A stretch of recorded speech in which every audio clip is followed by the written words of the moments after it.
Here we are for another episode of my fitness podcast, Coach Rupert Wilson, offering you the chance to hear about fitness from different people's perspectives, give you some insight into why I train, why my guests train, why training is good for you, and if you're not ready to train and you lose your voice, then how to get started. So generally, guys, keep watching and enjoy. So today I'm speaking to Lauren Hills, which is Lauren Hills Fit on Instagram. Yep. And which she's obviously a fantastic Pilates instructor, Sweaty Betty ambassador, which you'll have to tell us all about. Yeah. International traveller. Yep. Yeah. And been working in the gyms forever. Yep. For probably over 10 years now. But somehow still turn up with like a massive smile on Instagram every day. And we're going to talk about that as well, because you all think coaches, we're just like, we're all online. Yeah. Yeah. Well, it's Instagram versus reality all the time, right? Okay. Yeah, it's not always sunshines and rainbows, but like you say, we'll get into that. Yeah. So tell us about the Sweaty Betty thing. So Sweaty Betty came about when I decided to go freelance about 4 years ago. So when I decided to go freelance 4 years ago, I quit my job in a gym and I went from working about 50 to 60 hours a week to having very few one-to-one clients, being that it was a brand new space for me and I obviously had a lot more hours to fill.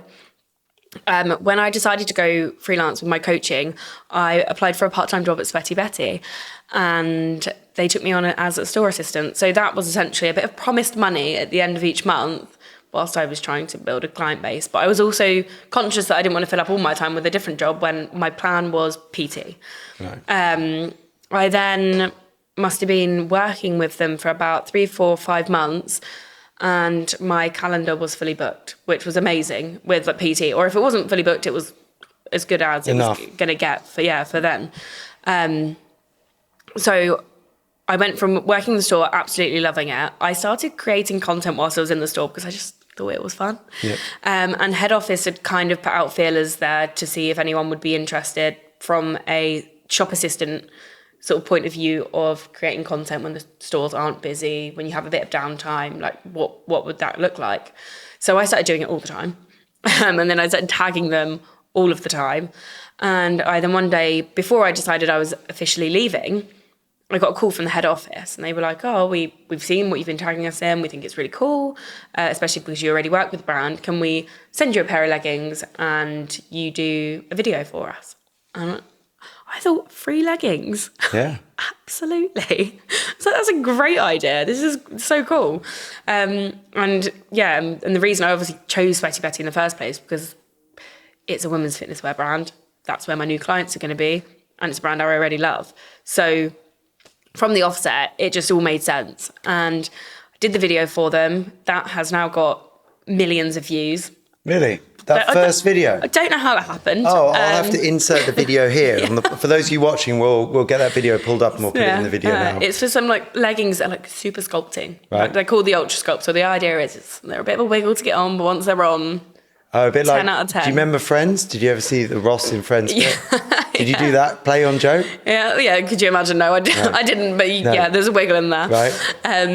But I, so did that video. It did really well. And then I said to them, look, this has been amazing. I love it. I'd love to continue working with you, but I don't have enough time to keep working in a store because I want to pursue my personal training. And they were like, no, that's okay. And then we had a photo shoot actually before I left in that sort of period where I was on my way out in Battersea Power Station. We were doing the shoot for the Zero Gravity sports bra, which is amazing, by the way, if you're into running. Really good. Have a couple now. And then the guys from head office came over to me at the shoot and said, we want to put you on a contract. And I could have cried. I thought it was amazing. I then have now been working with them year on year on a contract whereby I'm an ambassador for them and I obviously help create content for them. It's been amazing because everything that they do completely aligns with everything that I do. So when we work together, it's easy. Yeah. It makes sense. They say, please just turn up authentically, give us your opinion, show us what you think of the product. There's no, make sure you say this, make sure you say that. Right. It's like, please talk about the product. Yeah. But enjoy yourself. Right. And when they send me stuff, they always make sure that they won't just send me any old stuff. They say, what do you like? Let's work together, so that this could, like, it is such a cohesive relationship where they want the best out of you, therefore they'll completely work with you. And there's no, it's like, there's no hidden scripts or anything like that. It's so authentic. It's amazing. And the people that work in head office, like, I'm not just saying this on a podcast, they are amazing. Like, I love them. And then when did some of those videos end up with you, like, doing this insane reformer that you do? Like, because you also work at crazy, and then that somehow blends with that. Yeah, so I mean, when I've been doing content with them in the past, I said, well, rather than just talking about the product, why don't we just see it in action? So I've had sets, and then I've gone into Pilates and done content there. So I started Pilates about 2.5 years ago through a friend's recommendation. And I had weak hips, and my quads are super weak as well at the time. Typically, I overtrained my hamstrings and my glutes, as all girls do. And I then made myself dominant in one area and a hell of a lot weaker in the other area. So don't do that. Make sure you train every muscle group. Don't just go for the big bum. Nice. I know that's relatable to a lot of women, or girls anyway. But yeah, I had those issues, and that's why I started Pilates: weak core, weak hips, and quads. And I loved it. It was all on reformers when I started doing it. Initially, I thought mat Pilates was boring, but what I've come to realise is it's really unfair to say any one thing is boring. Maybe it's, if you're in a group environment, maybe you just don't click with the instructor. Right. I'm not saying the instructor's wrong, but you need the right energy. And I know as a PT, you'll get this as well. You'll have some clients that it just goes together, and you'll have other clients where, it's fine, but it's fine. Yeah. And I think that's the same with a lot of sports and activities that you do out there, that sometimes it's not the sport that you don't like, it's just the environment or the person you did it with. So I once thought that mat Pilates was boring, and have come to absolutely love it. Just as much as reformer, just as much as tower, and just as much as like any tower, other. That was it. Tower is the one that looks insane. Tower's really cool, yeah. Lots of springs and straps and all those kinds of, that sounds awful, doesn't it? No, but then when you say mat Pilates, there's also some videos of some people online doing like more extreme Pilates, like those movements, more repetitions and stuff like that. I think in America it's getting quite, like, it's like people posting that, you've never sweated so much in a mat Pilates class as this class, kind of stuff. Yeah. Well, I mean, Pilates at its core is really hard if you do it right.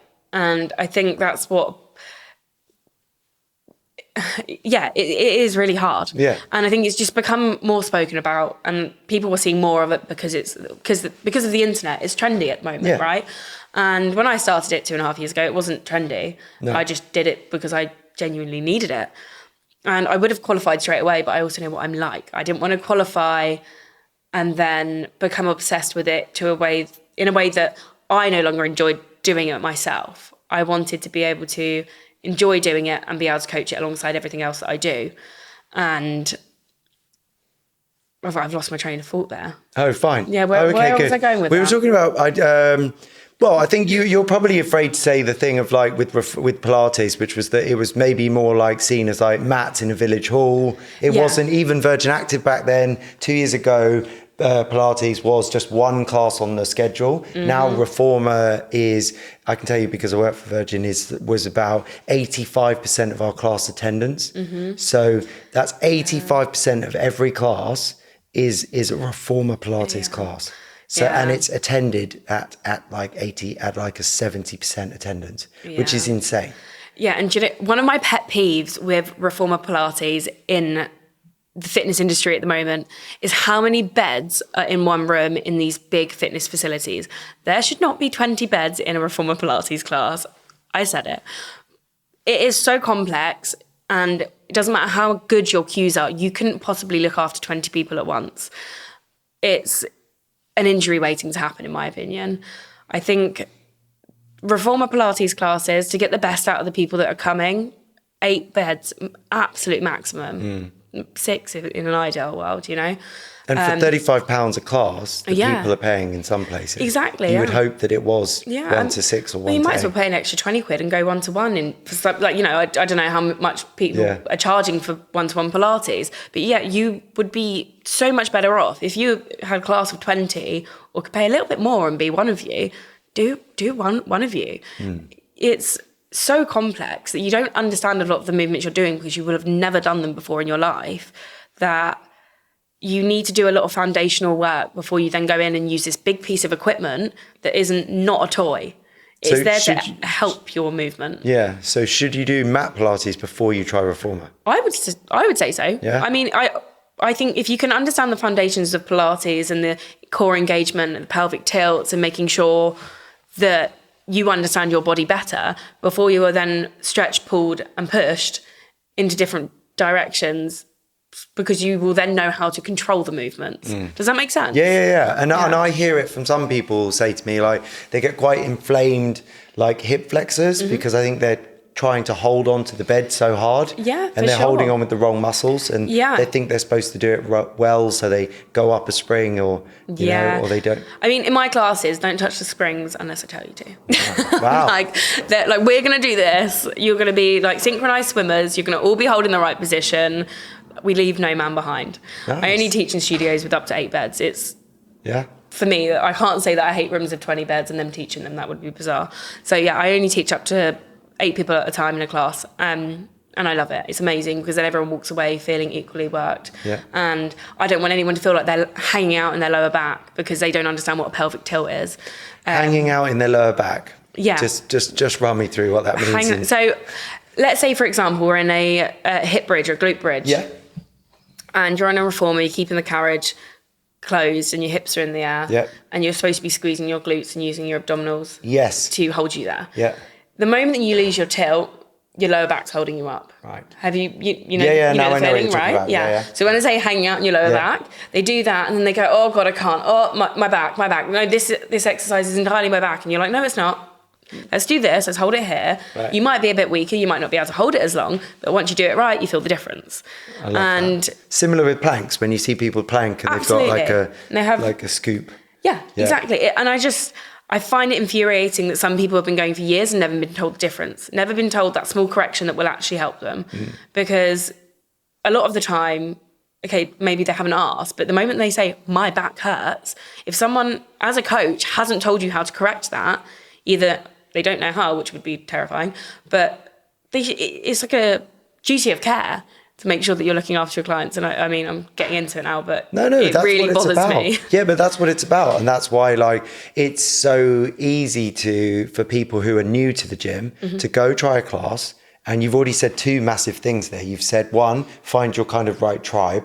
Don't, just because you didn't gel with one class doesn't mean that every class in every other gym is going to be a failure. And 2, you said, like, some coaches are unfortunately they're just not going to give you the coaching that you might need. Yeah. And either try some one-to-one first, then go back to group, or unfortunately it just wasn't the right spot for you that day, try somewhere else. Exactly. Doesn't mean your back's going to hurt every day. Exactly. It's like people don't go dating, have one bad date and then give up on the game completely. I mean, some might. On the dating world, like one of Yeah. the podcasts that I love listening to is Chris Williamson, and he's like the Love Island version of Joe Rogan. Yeah. Because he was on, I don't know if you've seen it, Modern Wisdom. And I've not seen I've seen his clips online. it's quite intense. Like a lot of it is a lot of emotional, like, information. I'm here for it though. Yeah. I do love it. I just don't. I say I don't find the time. I don't make the time for it. I mean, of course I could make the time. Everyone can make time. But yeah, the clips I've seen are great. I appreciate everything that's been said. With my ADHD, one of the things I've found to help me sleep is podcasts and audiobooks. So every night, no matter how tired I am, I put one on. And normally I'm either asleep within 5-10 minutes or I've woken up and then listened to a bit more of it. Yeah. But generally you get a good idea of what's going on. But Yeah.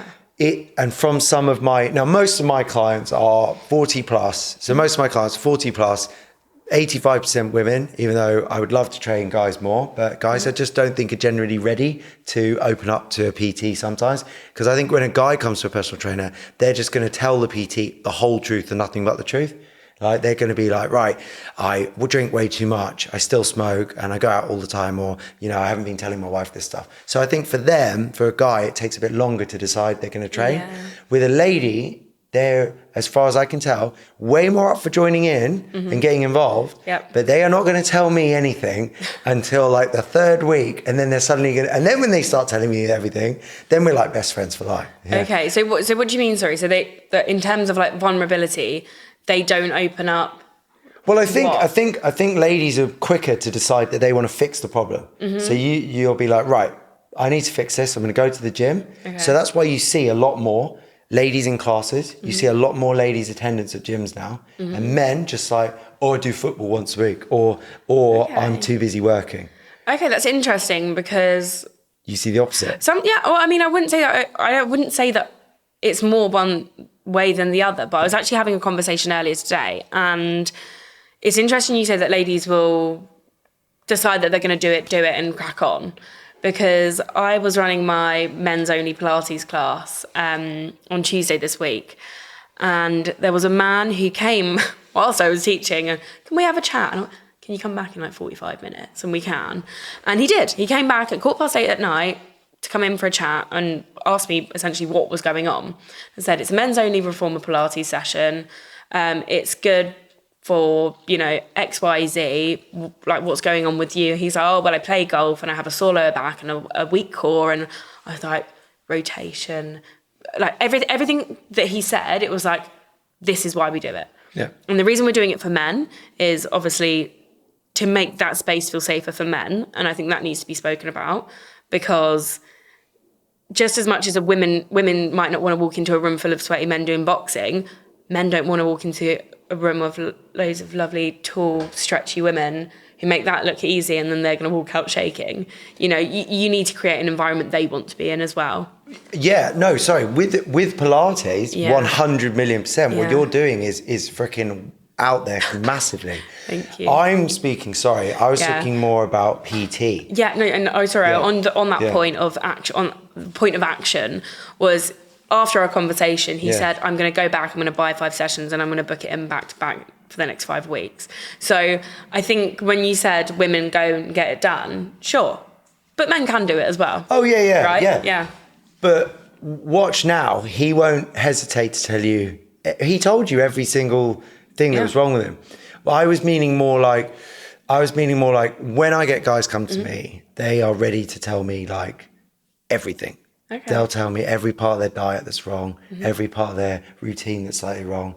Okay. And I just wonder whether maybe it's a connection with me, or maybe it's just that sometimes you're more willing to try something, but opening up about why you're in that situation takes a bit longer. Yeah, maybe it's a dynamic thing. I'll be honest. Like, all of my clients, I say to them from day one, I just want the truth. I'm not going to judge you. To be honest, I don't really care what your answer is, but we will get to the solution quicker if you're honest. I love that. Right? That's probably what I should say. That's such a good line. Because we get to the solution faster. Because all we want to do is we want to just help people. Yeah. I'm not here to judge you. My job is to help you. Yeah. And I can't help you unless you help me. So you don't get any clients who you think just sneakily tell you, they're like, oh no, I don't eat any carbs. And you're like, you don't eat... No, I don't think that they do. And I think it's because I set the space up to, why would you lie to me? What are you going to get from it? I genuinely, like, you know, I get some people are just super reserved and like almost embarrassed to admit it, but I just want it to be a safe environment. And like, I have a client and she wasn't making that much progress. And then I say, right, come on. She's like, oh, I've still been having, you know, Sweetie Fridays. But when she says Sweetie Fridays, she doesn't say it lightly. She means she's, you know, all the calories that she's managed to help her be in a deficit throughout the week. Yep. Just piled them back on the Friday. I'm like, right, we need to get that under control. You know, the sugar, the additional calories, like, and she's honest about it and she knows she needs to change it. And we talk about it, but I don't say it in a judgmental, like, that's where you're going wrong. It's, you know where you're going wrong. Like, let's see what we can do to replace or help you through that. But I think it's, you have to come in and try and help them.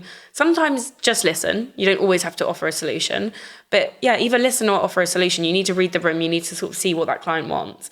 But I think the most important part is the more that they can voice what they want and their problems, and they need to hear themselves say it, right? You need to make it safe enough that they can go, okay, I stuffed my face, or I do this, or I didn't move for 5 days, and whatever, and that's okay, and that's why you're here, and that's why I'm here to coach you through a lifestyle change as opposed to a 6 weeks fix. Okay. I don't know, No, I love all of that, and again, I'm only not interrupting because I want it to be like perfectly unbroken audio, because what you're saying is it really hits home. Like, on that though, do you think that's a tough question? Like, you can absolutely go to town on it. Do you think like everyone just thinks of fitness as it must be to do with weight loss? Not people that train. I'm talking about our general clients that come. Do you find that there's a stigma around, like, if I'm going to go to get fit, I must be having to get thin, or I get, you know what I mean? Maybe I'm lucky. Yeah. In terms of the clientele that I have. So most of my clients are women. I'm very much women empowerment. Like I said, I've mentioned it earlier on. And I have a few guys, but I generally deal with very busy mums or very busy dads, and or men or women with or without children. And when they come to me, I'm very strict. You're not here for weight loss. That's not what. That might be a byproduct of what we're doing, but you're here to be strong. Have better posture, and run with your kids, and feel better. Feel more confident. There are so many more things that you could focus on. That weight loss it will happen, but you need to focus on these other things first. Yeah. The stronger you become, it's gonna come together, and it's gonna work. Yeah, definitely. I agree with that. And I think just starting and just getting started, but again, it's the pressure of people building up in their heads. Like I had a lady say to me today, she was like, we just started the session and like had to have a hug because I could see, like, just for her to get to see me today, she was just like building it up in her head that, like, she's like, look at me. And I'm like, what? You're here. We're having fun. We're going to start our session. And she's like, I just feel like crap. I feel like I'm failing at this. And I'm like, it's 9 o'clock in the morning. You're the only person here. You're winning. Yeah. You're actually doing the best. Yeah. You just won. Yeah. Yeah. And like, I just mean, like, I think it's more just like, there's a lot of stigma. Like, I must do this. Like, I've got the job, I've got the car, I've got the kids. Because we do mostly help parents, yeah? Or whatever, yeah? Yeah. Or they don't have kids, but they've got the house, they've got the promotion. Yeah. And then that last thing is, I must go to the gym and I must get fit. And if I do that, I must lose weight. Yeah? Yeah. And then it's like, because everyone wants to have the golden, like, kind of... Yeah, of course. Like, everyone wants it all. It's, Yeah. But I think that's where people have to realise that sometimes it just means compromising the life that they're already living. Yeah. I mean, a lot of my clients, so the men that I work with, all have children, or are slightly older, so don't have children, but their priorities are fishing, golf, or just working frantically. So I have a client, for example, who does an awful lot of travel. And a great example is the last time I saw him, he didn't tell me this until we were halfway through the session, but he'd actually just flown home from New York and come straight from Heathrow to come to our session. And halfway through, he goes, "Cool, you really are the cure to travel." And I went, "What? What are you talking about?" And he went, "Well, I've just come off a flight to New York, and blah, blah, blah." And he, he's fantastic. He's so athletic and he loves it, but his posture and his actual well-being is terrible because he travels all the time. He has to go out for client dinners. He drinks. All of those things are going to be really hard to maintain when you want to create a healthy lifestyle. Yeah. You can't do international travel plus go out drinking plus working God knows however many hours every single week and then expect, really great results. And he comes to me, he's like, "I really want to get stronger." I'm like, "But the first thing we need to do is make sure that you're limber, because you walk in so crunched up from flying, etc., that once we've got you there and immediately you feel better for that, we can then build on it. But we can't go and lift a heavy hex bar when everything's switched off, you know? And so we spend a lot of time, and obviously from the Pilates point of view, we do lots of different planes of motion, and we help mobilize his spine. He's had plenty of injuries in the past, so we also manage those. And I think sometimes it's like you manage expectations of a client, and we can achieve what we can achieve with the time that you're going to give to it. And are you prepared to make this your priority, you know? Yeah. Yeah. Okay. I love that. And then what if we made something our priority for like 6 to 8 weeks, but not in a quick fix way? Like if you were to actually like, say I was going to come and train with you and I'd be like, look, I'm really busy. I've just set up my own business. Yeah. I have very little time, but I'd like to train 4 times a week, get back to how fit I was before when I did CrossFit 5 times a week and train twice some days. Yeah. Right? But I can give you, but if I was to like actually just write some stuff out in my diary, so I was just going to write off silly meetings, write off other things that aren't important, going out for dinner or Nash Down, which was a complete freaking letdown. I don't know what that is. Yeah, it was this country music thing at Sandown. Oh no! It was cute, but it was Cute. It was like a school disco. Yeah. It's like cute doesn't sound like a good way of describing it. It was so weird. Anyway, so then if we did that for 6 weeks, do you think we could make an actual difference if we did 4 days a week? Plus, I back that up with good diet. Totally see a difference, but that would be in how you show up for yourself. If you committed that much to yourself, then by that 4, 6, 8 weeks, you've shown up so much that you've actually started to transform your life that you might just prefer the way it looks. And then you're going to be building the habits that actually then take you through the rest of the months or the years. But you need to give yourself that window to explore what life you'd prefer, how you'd prefer your life to look. I love that. Couldn't have said it better myself. Thank you.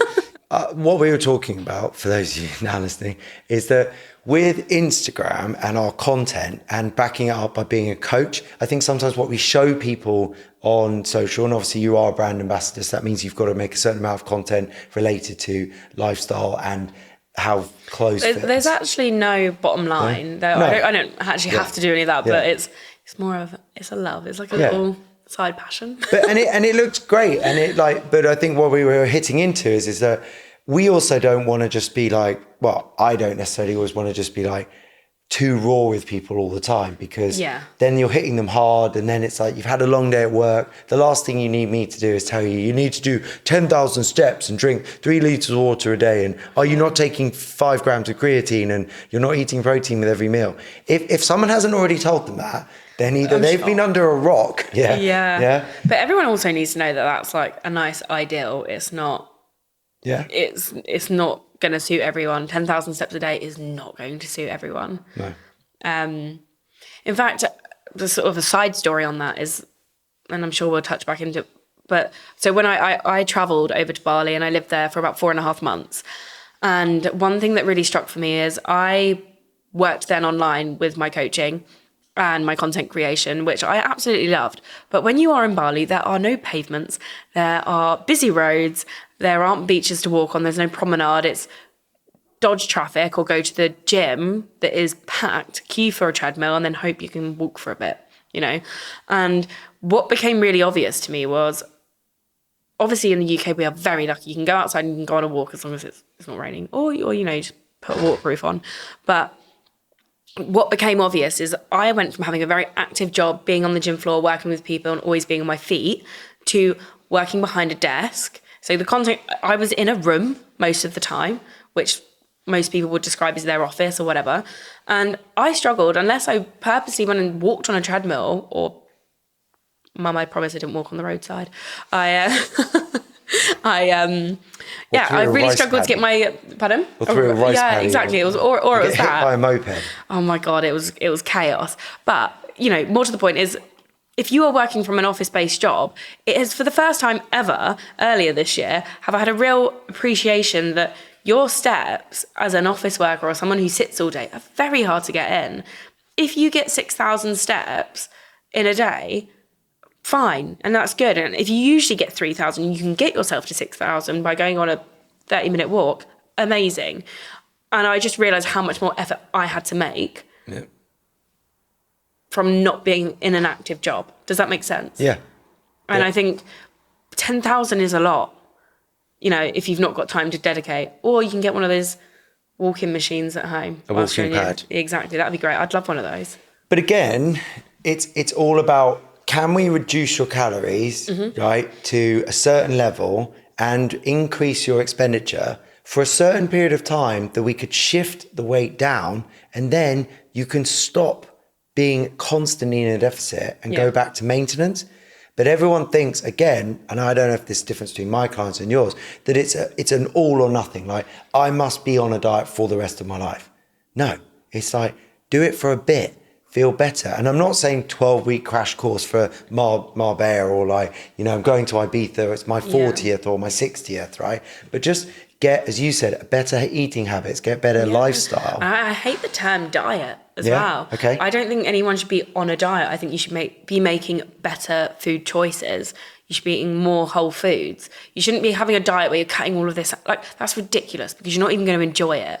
Yeah. You know, I'm just laughing because yesterday I tried to make an Instagram post of like, which I'll put up. It's like, it's a plate of food, and it's whole point of view from the client, and the client's calling their coach saying, and it's with a donut in your hand. Yeah. And I had to bite the donut, right, to do the acting, obviously, right? And then I ate the donut, put all the food back in the fridge, then cracked on with 4 more videos, and then I ate the other donut, and then I went back to work and I went, you're a fucking hypocrite. You just ate 2 donuts. You just ate 2 donuts for lunch and then went back to work. You know, sometimes you need a donut for lunch. Why not? Yeah. And you know, and they must all think, we like chicken and broccoli, and okay, I've got my lunchbox with me, and you've probably got a lunchbox, but like, but making some of those better choices. Yeah. Generally speaking, if you can make better food choices and they are whole foods, you are going to function better as a human being. But you're like, you would naturally start to lose weight as well, because actually in whole foods, real food, there's probably less calories, more protein, etc. Like, if you have, you know, have chicken, rice and broccoli, season it, you know, like, it doesn't have to be that boring. And you could also go away from chicken, rice and broccoli. But I just don't think have salmon. Yeah, you can have salmon instead. And potatoes. But yeah, you know, you got your whole food options, and it's like, by all means, like, you know, add a bit of flavour there. Just be conscious of how much sauce you're putting on and stuff like that. And yeah, I just think, I know it's not that simple, and I know it's really challenging for a lot of people, because actually the education isn't there. Yeah. Or it is there, but you need to use the tools to get yourself there. And you know, there's a totally different subject, but they should be teaching more of this in schools. Oh, really? I think so. Yeah, I don't think not kids have teaching gladiators in schools. I mean, that's also quite cool. Well, no, not those gladiators. So my daughter's at school. Oh, okay. I'm the like, Gladiator. hang on, Have you seen the new ones? Have you seen the new Gladiator, the TV show? Yeah, no, I've heard of it. I haven't watched it. No? Okay. No, I've watched the old one. The old one's okay. epic. So it's the same sort of thing. What does it show to you about people's body image and stuff like that? Oh, well, they're all strong, aren't they? Strong is one word. There's another word with S that starts it similar. Like, they're probably all on steroids.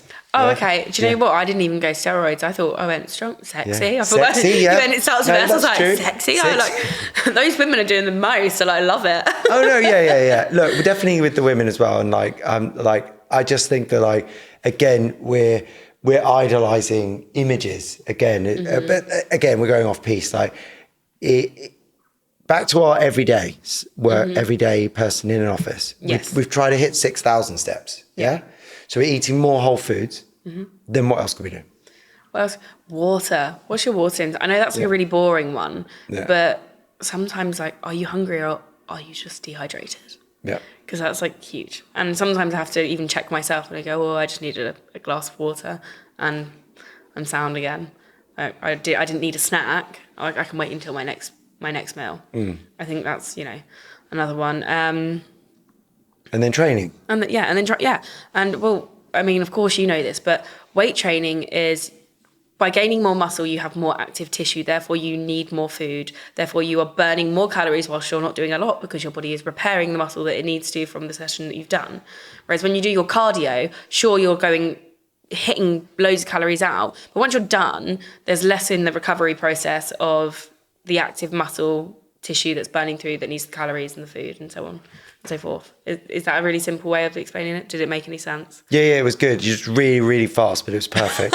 And I was thinking, like, she's going for like the A-star award of like the right answer. So the easier answer would be more muscle, burns more calories. Well, yeah, exactly that. But I loved your answer too, but I'm just not sure anyone will get it. But but that's again more detriment to how awesome a PT you are and like a coach. It's like you've been doing this for how long now? Like 10, 11 years? Yeah. Probably just over 10 years, Yeah. And let's talk some of the fun stuff. So like client victories you've seen over the years that aren't just weight loss victories. So to be honest, like not many of my clients work towards weight loss. I specifically say to them, that's not why you come to me. That's not my niche. It's not my forte. I want you to leave stronger. I work with physio sometimes, so it's from like a rehab point of view. And I also work with like lower back pain. I specialise in lower back pain. So those points are really important to me. And I remember a physio saying to me once is, no one ever forgets you if you fix their pain. Oh, I love that. And of course that could be weight as well, but we were obviously very much talking about the rehab side of things. And when he said that, it really resonated with me because he had also just helped me after I had torn my hamstring in 2 places. And I went from being active to being terrified of using it. And whilst I knew the answers, because I didn't have someone there telling me, and maybe I should have got myself a PT, that it was going to be okay, I was really worried. But then I'd go to him and he gave me all the tools that I needed to sort of aid myself better. And once he helped me get better, I just thought he was like God. I was like, oh my God, you fixed all my problems. You're amazing. Like, I can rely on you so much. And then I thought, if I could be that person to somebody else, it's like I've helped aid you you're back to your best self. And if you've gone from being active to being injured and not being able to do the things you thought you could do and actually write it off almost completely, then that's optimal for me. Yeah. I think that's amazing. And so like an example client would be, she's trained with me for quite a few years now. And so she loves skiing. She goes skiing every year. She spends, very fortunately, a very large portion of the front end of the year off skiing in the slopes, which is amazing. And then it was probably closer or just after COVID times when she was told that she was going to need this big surgery and she probably won't ever be able to ski again, or it will never be the same. And she worked with me and this particular physio who is amazing. Comment below if you want to know his details. Plugging Matt. No, he's awesome. And between him and I, we said, we don't think you need surgery. We think that's like the absolute last resort. We think that you can get stronger and we can work together and, squats are going to be your best friend for a while. And lo and behold, she never ended up having surgery. She trained for probably about 9 months before the new season came about. When she got back skiing, she always skis with a friend that's an instructor. And not only was she more aware of her body, so when the ski instructor was cueing her to be able to tilt, lean, shift and move her body, she understood all of those cues better because she understood her body. But she also skied the best and the strongest. And these are all her words. And I have a text message from her somewhere essentially saying she can't believe that, 1, she didn't have the surgery, 2, she was, I think, 58 at the time. So she wasn't young, and it's the strongest and best she's ever skied. And for me, I actually cried. Not in front of her, but I did. I was like, oh my God.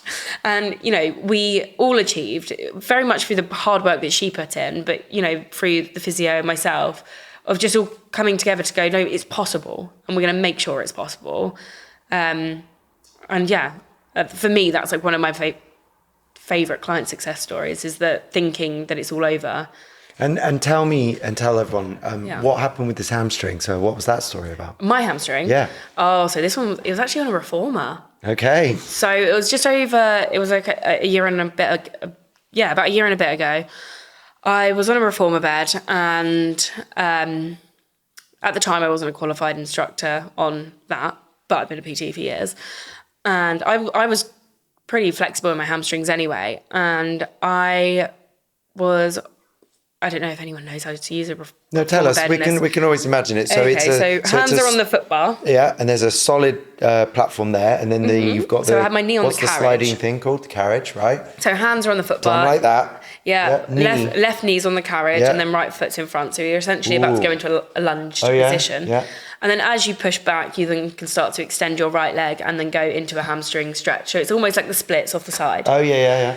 As I did this, I just essentially didn't warm them up properly, dropped into it too fast and ping.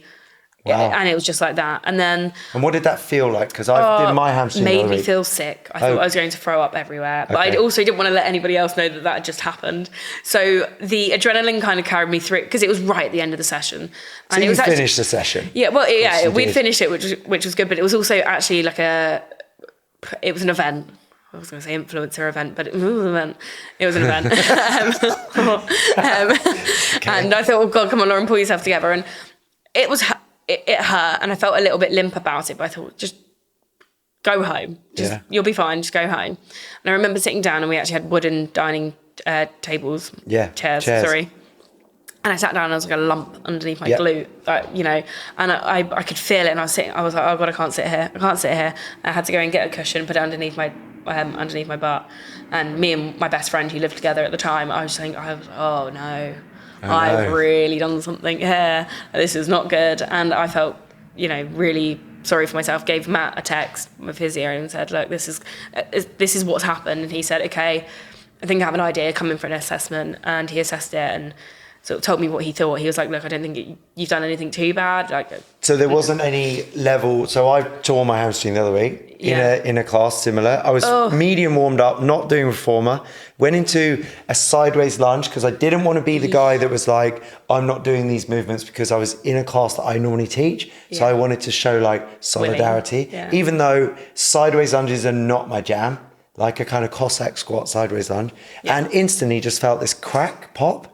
And then, but I read up on it, and so there's levels, and there's a PDF. Mine was quite minor. Okay, was it? But it didn't go blue. So it didn't go blue, no. It can rupture, and your whole butt can go blue. Yeah, I've seen it. I mean, one of the gyms I work at is full of athletes, so you see all kinds of those injuries all the time, just because there's a sheer volume of people.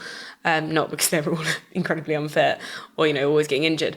But yeah, I've seen it before and it's terrible. So it was quite minor, but it was enough that I stopped a lot of movement in that area because I was just so terrified it was going to get any worse. Sure. So yeah, I mean, I can't. Your sounds a lot. Go and continue. Yours no. Yours is a lot worse. No. But I'm just saying, for those of you ever pulling a hamstring and stuff. So then, what did you and Matt work on? How long did it take you to get back into? Do you ever now do that cradle movement again? Oh yeah, I do. I love it. I mean, it took me a lot of time to mentally get past wanting to get into a hamstring stretch again. Yeah. Because I just thought the moment that I was going to stretch it, it was just going to pop and hurt again. And I mean, that was totally a mental thing. And I think that's the benefit of working through things with coaches, because the more time you spend with a coach, you can reassure you that it's okay and you trust them and they can cue you through it, I think is amazing. I've got a guy friend that works in the Pilates studio and he's been amazing, and I really trust him and his ability to coach and be gentle with me and not go, no, you'll be fine, because some coaches might be like that. Anyway, really trust him, and in time with that trust, I've had a coach help me mentally get back to where I am, because whilst I know as a coach it's fine, it's going to be okay, I would do this with my own client, doing it for yourself feels like a whole different thing. How much do you trust yourself? And I'm like, I promise I trust myself, but having somebody else there to say it's okay is a useful and good thing to have. Definitely. Because it is also it's tough because we rely on our bodies so much for our work. Yeah, well, exactly. Well, one, we have to stand on them all day and use them all day for demos and stuff like that. But two, it's also part of how we got into it was also because we loved training and fitness. And I think also though, when it comes to fitness, then how did you deal with the fact that you couldn't train for a bit, or what did you you said? I just walked. Yeah. Yeah, and that I love walking, especially outside if I can. It was actually quite cold. I think it was February or March. I think it was February because it was really cold. Yeah. But yeah, I just wrapped up and just went out walking. And walking is just amazing in a way that it's obviously one of the best ways to aid fat loss, but two, for me, for my mind. As a coach, you're constantly taking on other people's loads of energy or whatever it might be, and to just be able to go out, maybe put a podcast on or music, or just simply walk through fields and hear nothing.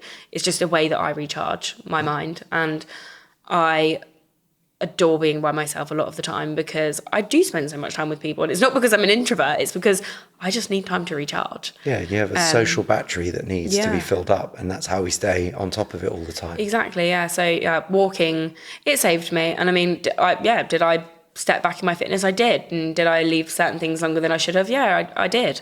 And I knew that was happening at the time, but I was also okay with it because I was just coming round to, with all the work that I was doing, I was so busy. I was like, actually, walking's fine for now. It's keeping me in the happy place. I'm still fit. I will still bounce back to it at some point. And I'll just be really gentle in the way that I go back. And I started by just not lifting as much weight and just listening to my body, really. But I think that's a huge benefit of being a coach and knowing how things should feel and trusting the process. I like that. And then also, we also know each other from CrossFit. Mm-hmm. And do you ever get down there much? Or? No, I don't. Yeah. So a couple of years ago, I loved CrossFit. I thought it was amazing. And I still think it's great. I really do. Never got injured from it, never anything like that. I started CrossFit. I did one session with a friend a couple of years ago at New Wave, the gym that we're talking about. And then about a week or so later, I went to Bali, and that whole month was just CrossFit. I decided I loved it. Which was the gyms did you get to go to? So I went to Wanderlust, and I also went to Bamboo. Cool. The two, I mean, if you know CrossFit and you know Bali, they are probably the two of the coolest ones there. Really, really enjoyed it. Loved it entirely. I'm trying to think why I really stopped it. I mean, I continued it when I got back. I went to New Wave again. Really loved it. And then I think do you know what? I'll be honest. That gym's really cold. Yeah. I think winter came and I thought, I can't do this. I mean, I know we should be, get comfortable with being uncomfortable, but it was a very cold gym. So I think I basically started to retreat to normal gym stuff. And you weren't worried about, so now we can talk briefly. I do want to talk about Bali again, but let's talk just quick fire around about some ridiculous myths that we see online. Okay. So you've obviously mentioned one, which we'll talk about, which was ladies training bums more than quads. Yep. I didn't even really fully know that, but I suppose I'm even guilty of doing that as a PT. Yeah. We do quads. I do front squats with my clients, but I'm going to be loading the glutes way more. Yeah. Yeah. Mm-hmm. So you can smash that. You've kind of smashed that one. Yeah. Now, what about when you do things like CrossFit or a lot of upper body? Do you get female clients say to you, I don't want to get massive boulder shoulders or be really bulky on the top? People do say that, and I don't know, this might be controversial, but my upper body did build quite fast. I mean, I'll be honest, I eat loads, and I aided the ability to gain and grow muscle, which was great. And it didn't upset me to, see more muscle definition or anything like that. But a lot of the sessions I did were very upper body heavy. So, even like wall walks and, shoulder press. And I actually really like all the upper body training. I enjoy it. I don't know, I just prefer the pain more, I guess, not because I necessarily prefer the results. But essentially, if you're eating enough and you're training, like those areas will grow, but it's because I was eating enough to aid the growth rather than... And you were training a lot. Yeah, exactly. However, if you're eating correctly to, the progress you want to see, training your upper body will not make you bulky. It's ridiculous. It will not make you bulky. You will see nice definition throughout your arms and your upper body. I think having a strong upper body is actually really attractive for a woman. At the end of the day, all women want toned arms and, like a nice appearance in their upper body, and you need to train your upper body to do that. You're not going to get bulky. It is quite simple in that fact that if you don't lift muscles, you're not going to have toned arms. Just because you lift muscles doesn't mean you're going to grow big muscles.